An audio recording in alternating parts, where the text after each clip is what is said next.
Bonjour, aujourd'hui nous allons étudier le modèle particulaire que l'on appelle aussi le modèle moléculaire. On va faire un petit retour dans l'histoire.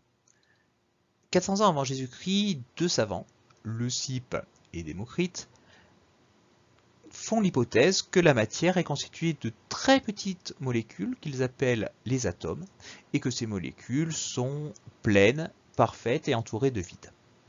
50 ans plus tard, 350 ans avant Jésus-Christ, Aristote débarque et affirme que la matière est constituée d'eau, de terre, de feu et d'air, et que ces particules très très petites, inventées par Leucippe et Démocrite, ne peuvent pas exister. Alors on va croire Aristote pendant près de 2000 ans, jusqu'en ce que, en 1808, Dalton fasse une expérience qui montre que Leucippe et Démocrite avaient bien raison.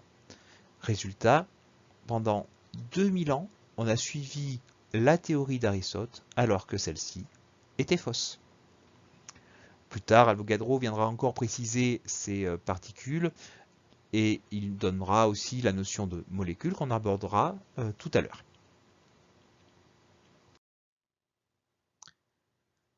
Maintenant, on va parler de l'échelle justement moléculaire. Qu'est-ce que l'on voit quand on est à cette échelle qui est de 1 million de fois plus petite que le millimètre? Eh bien, on se rend compte que les substances, c'est-à-dire la matière, tout ce qui nous entoure, sont composées de particules très petites que l'on appelle les molécules. Ces molécules, elles sont elles-mêmes composées de particules encore plus petites que l'on appelle les atomes. On va prendre un exemple. Ici, vous avez une flaque d'eau. Si je regarde au fond de la matière, de quoi est constituée l'eau? Attention, je dis bien l'eau. Ici, ce que vous voyez, ce ne sont pas des particules qui seraient dans l'eau.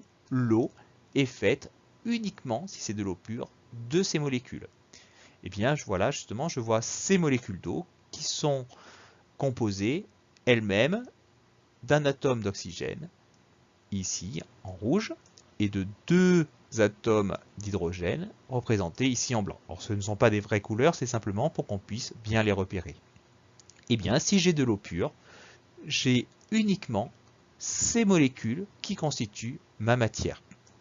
Et la manière dont elles sont organisées va me permettre plus tard de comprendre si j'ai affaire à un solide, un liquide ou un gaz. Alors je ne résiste pas à l'envie de faire un petit détour vers la quatrième, de prendre un petit peu d'avance pour l'année prochaine.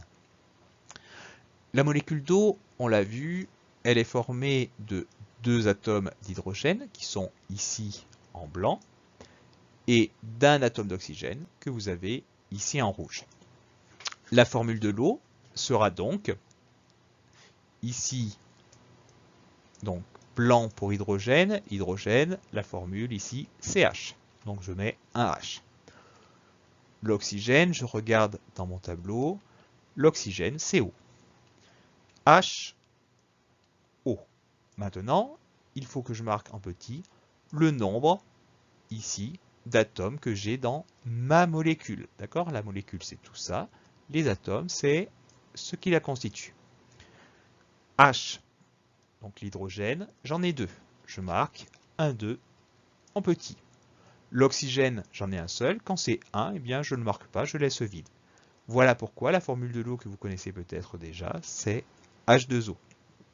Un autre exemple, le dioxyde de carbone.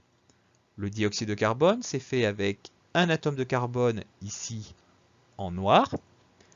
Carbone, je l'ai ici, c'est la lettre C.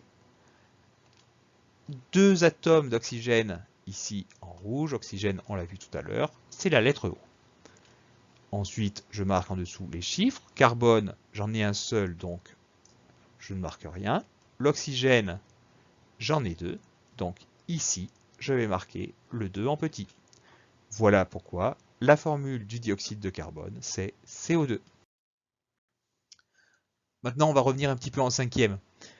Si une substance est composée d'une seule sorte de molécule, il s'agit d'un corps pur. Ici, j'ai un flacon de dioxygène. Si je regarde les molécules qui constituent le dioxygène, j'ai uniquement des molécules faites avec deux sphères rouges. Ce sont les molécules de dioxygène. C'est donc un corps pur parce que je n'ai qu'une seule sorte de molécules. Maintenant, si une substance est composée de plusieurs sortes de molécules, il s'agit d'un mélange. Je prends l'exemple ici de l'air. Je regarde les molécules qui la constituent. Je peux voir que j'ai des molécules ici rouges. Ici, j'en ai 4 identiques. Je peux voir que j'ai des molécules vertes. Ici, j'en ai 8 qui sont identiques. J'ai donc un mélange de molécules vertes, de molécules rouges. C'est pourquoi je dis que c'est un mélange. L'air, justement, est un mélange de diazote. Ici, les molécules en verte. Et de dioxygène, ici, les molécules qui sont rouges. Allez, pour être sûr que vous ayez compris, un petit exemple. J'ai un flacon de dioxyde de carbone. Est-ce un mélange? Est-ce un corps pur?